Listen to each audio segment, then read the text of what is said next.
Kad izdevu rīkojumu numur 2, es gribēju dot mums visiem iespēju atklāt un saprast dažas Latvijas valstī nozīmīgas lietas. Piemēram, ka valdība, kas sevi sauc par stabilu, patiesībā ir nevarīgu un savstarpēji neusticīgu cilvēku grupa, kurai toni uzdod un dienas kārtību nosaka oligarhs no Ventspils.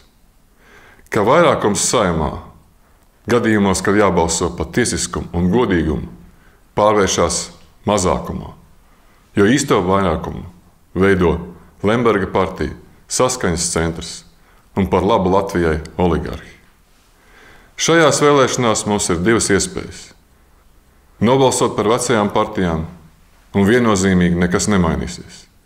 Televīzijā būs tās pašas sejas, tās pašas attaisnošanās, amatu dalīšanas kampaņas un citas neiedzības. Mums ir otra iespēja – nobalsot par Zetlera reformu partiju, par jaunu sākumu, par godīgu, gudrāku un gaišāku Latviju. Ar šo es piesaku rīkojumu numur 3, par jaunu sākumu, par sarakstu numur 3.